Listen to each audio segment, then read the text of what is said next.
Welcome to Talking Plant Protein. I'm your host, Nicole Astor, and on the menu today are ready-to-drink protein shakes flavored with chocolate. My guest today is nutritionist, owner of Victory Nutrition, Beth Penzone. Welcome to the show. Thank you so much for having me. All right, my first question is, what are people looking for with protein shakes? Are we going for supplements or meal replacement? I would say we are seeing both things right now with our clients, and these are already made, which are great, and some of them are just for snack. Other ones are definitely marketed as a meal replacement, and that is something you would look for when you're looking at the nutrition label.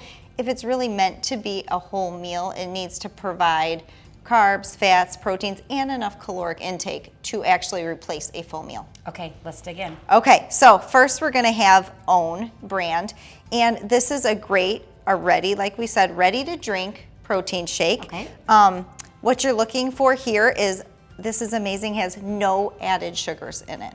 So that is right now a hot topic to be looking for, these added sugars. This has no added sugar All right, in it. and I'm just going to say it because they look a little scary. We already said protein and chocolate. So, I mean, again, we want to tell the truth around here. Right. So they're always going to have that deep, rich color. Correct. Right? A lot of these have sweeteners. Yes, they all have sweeteners. What's sweetening this one? This one is naturally sweetened with monk fruit sweetener, but no added sugars. So there's no cane sugar, anything like that in this one.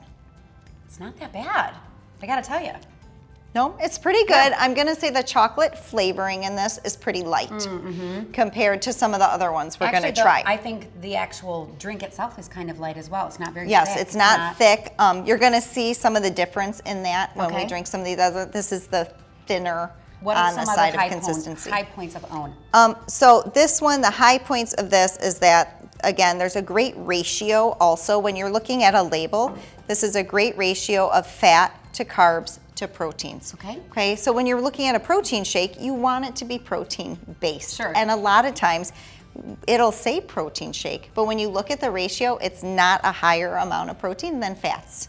Okay. So this has a great ratio, a nutrient breakdown. And how many grams of protein, for This example? has 32 grams of protein in a very adequate serving size. Would this be one serving? This is one serving. Okay. Yep. All of these are considered one serving bottles. Wow. So that is something to look at, right? Yeah. Yes. So when you're looking at this is one serving, this is also one serving. So that plays a role in too what you're looking for at a shake. This might be just too much volume for some people. Right. So, okay, so on to this one. Huel is up this next. This is Huel. We are familiar with them. And this is promoted as a meal replacement. Already I can tell it's creamier. It's a little bit softer of a color, more like a milk chocolate. Yes, and it's going to be thicker as well. So that chocolate flavor comes out a little stronger in this one. The aftertaste of this is definitely chocolate, whereas the other one wasn't. And now this one, because it is meant to be a meal replacement, has a much higher fat content.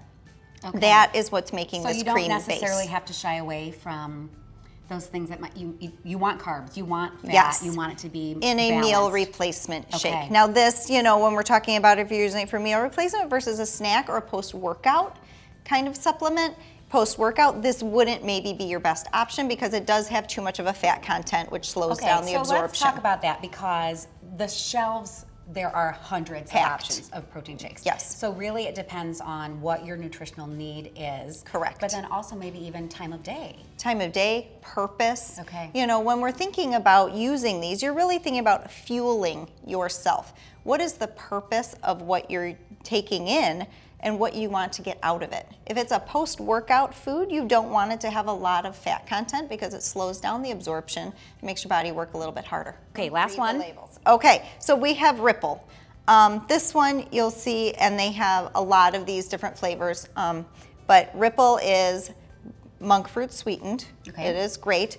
It does have some added sugars in it, but for me this has a very great flavor, especially for families that are going vegetarian. It's so light. I don't expect it to be so that light. So you can tell a big difference between the lightness of this versus this. This is a far subtle flavor as well. And it's very light. This one to me replicates more of like a chocolate milk. I was just going to say, could I Right? pull this off as chocolate, chocolate milk for my milk. kids?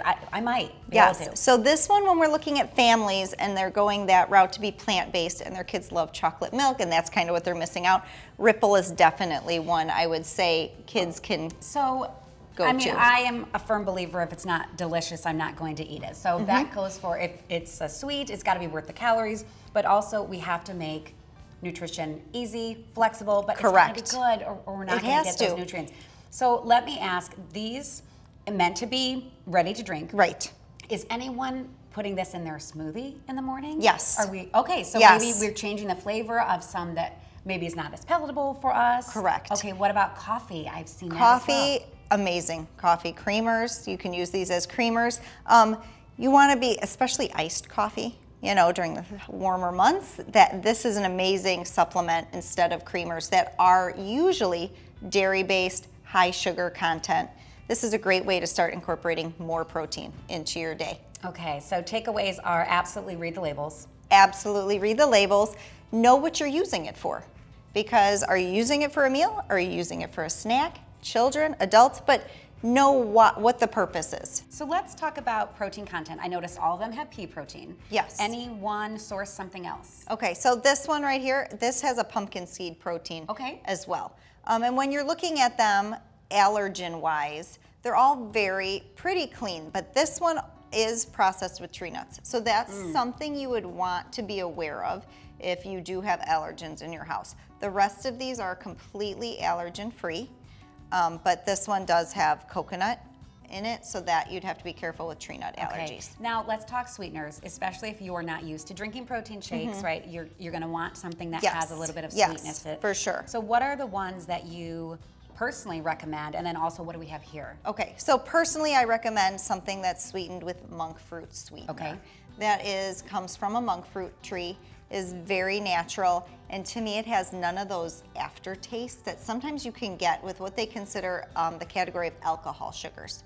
And that is how they sweeten a lot of these drinks without the added sugars. Okay, so monk fruit sweetener to me is very natural, and it does not have that aftertaste that some other sweeteners have. It is available. It these is days. available, Yeah. and yes, you don't always just get it in prepackaged foods. You can get it now on the shelf when you're looking at all the sweeteners. Okay, and at home, are we replacing that one-to-one like we would a typical? So when you look at white the sugar? packaging, usually they come in a different variety. The liquid, there's liquids that you can drop in. There's baking blends that have a little bit of the monk fruit sweetener and some cane sugar. Those are more one-to-one. If you're looking at something like a stevia or a full monk fruit sweetener, a lot of times it's about half. Okay. Because it is very sweet. So two have monk fruit. Yes. What about the Huel? The Huel, this one has it has a little bit of added cane sugar in it, as well as the Ripple. Okay, and again, Yes. in balance, that's okay for you. That's okay. Sometimes these added sugars in balance, especially when you're looking at give or take a little bit, right? Does it mean that myself or one of my family members is getting in the protein they need? Then those added sugars in balance are okay every once in a while. So now nutrition-wise, Yes. are you rating all of these with an A? I think they're pretty darn good, yes. I Okay. would give them all an A. Again, just make sure the purpose is, known for what you're getting. But I would give them all an A. And taste is, of course, an individual thing, but For I sure. can tell you, I Yes. was a little bit scared. Don't be scared. You And don't have to be these nervous. were not bad, not bad at all. Yeah, I would definitely say everyone has their own preference, but don't be nervous. Give it a try. Most of the things on the market these days taste pretty good. Thanks so much for watching Talking Plant Protein, bringing you what you need to know, protein shakes.